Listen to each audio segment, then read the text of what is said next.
હવે આપણે છેલ્લે ભણ્યા હતા બરાબર, ગણિતનો ઉપયોગ ક્યાં ક્યાં થાય આપણા રોજિંદા જીવનનો. રોજિંદા જીવન એટલે કે આપણે દૈનિક જે રોજનું જીવન છે, રોજે રોજની દૈનિક ક્રિયામાં આપણે ગણિત ક્યાં ક્યાં આપણને ઉપયોગી થાય છે. તો જો એના ઘણા બધા ઉદાહરણો છે કે વસ્તુઓની ગણતરી કરવા, રસોઈ કરવા માટે, ખરીદી માટે, બચત કરવા માટે, એ દરેક જગ્યાએ આપણને છે ગણિત છે ઉપયોગી થાય છે. વેપાર કરવા માટે, ખેતી માટે.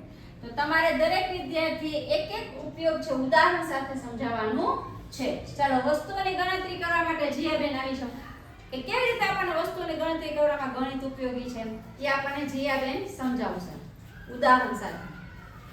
જો આપણે વસ્તુઓની ગણતરી કરવી હોય તો ઉદાહરણ તરીકે મેં મારી બહેનપણીને 5 બોલ પેન આપી, પછી મારે પાછી લેવાની હોય તો મને ગણતરી ન આવડે તો હું લઈ ન શકું. વેરી ગુડ, સરસ. બરાબર, એટલે આપણે અંકો શીખવા જરૂરી છે. હવે રસોઈ કરવા માટે છે નિહારિકાબેન સમજાવશે ઉદાહરણ આપી. જો આપણે રસોઈ કરવી હોય તો આપણે ખીચડીને આપણે 2 કપ નાખી તો આપણે બે જ ગ્લાસ પાણી નાખવાનું. જો આપણે 3 ગ્લાસ પાણી નાખીને તો આપણે ખીચડી સારી ન બને અને તેનો સ્વાદ ન આવે. અને જો આપણે મીઠું ઝાઝું નાખી દીધું હોય તો મીઠા ખારી આપણે ખીચડી લાગે. એટલે ગણિત રસોઈ કરવા માટે પ્રમાણ માપની જરૂર પડે. ગ્રામ, મિલીગ્રામ, લીટર, મિલીલીટર એ બધું ભણવા માટે આપણે શેની જરૂર પડશે? ગણિતની. ચાલો, પછી ખરીદી માટે હાલો સેજલબેન સમજાવશે કે ખરીદી કરવી છે તો ખરીદી માટે શા માટે ગણિત શીખવું પડે?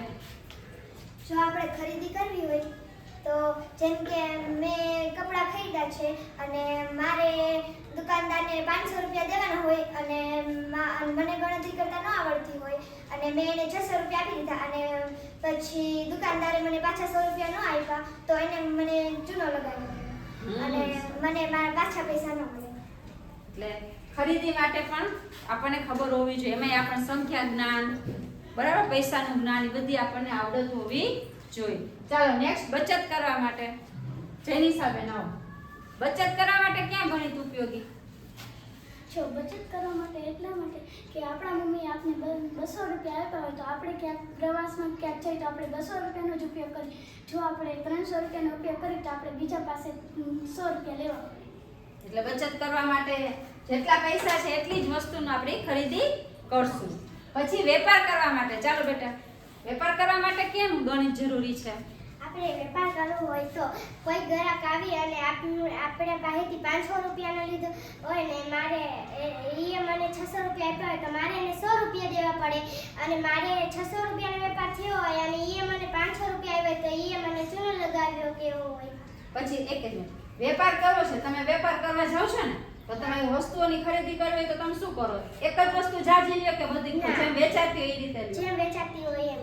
બરાબર, જે વસ્તુ વેચાય છે એટલે એને ખબર પડે કે ભાઈ મારે આ વસ્તુ જાજી વેચાય છે તો આટલી જ મારે અને લેવાની. વેપારીએ જાજા પૈસા લઈ લીધા હોય તો એટલે ગણિત જરૂરી છે. સરસ. ત્યારબાદ આવે છે ખેતી માટે. તો નિશાબેન આપણને ખેતી માટે સમજાવશે એ ખેતીમાં ક્યાં ગણિત ઉપયોગી છે?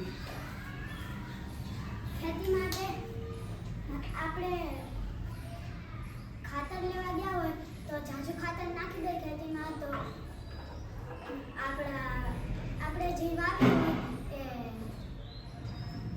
બગડી જાય અને ખાતરની ખરીદી, પાણી પાવા માટે એ બધાનું શું રાખવું પડે? માપ. એના માટે ગણિત છે એ જરૂરી છે. આ સિવાય તમને કોઈને ખ્યાલ હોય તો ભણવા માટે હવે તમે 1 થી 5 ધોરણની અંદર સંખ્યા નથી શીખ્યા તો શું થાય? 6, 7, 8 નું ગણિત આવડે? ન આવડે ને? એટલે બધાએ ગણિતની અંદર બહુ જ ધ્યાન દેવાનું કારણ કે આપણા રોજિંદા જીવનમાં છે એ ઉપયોગી છે. સરસ, વેરી ગુડ.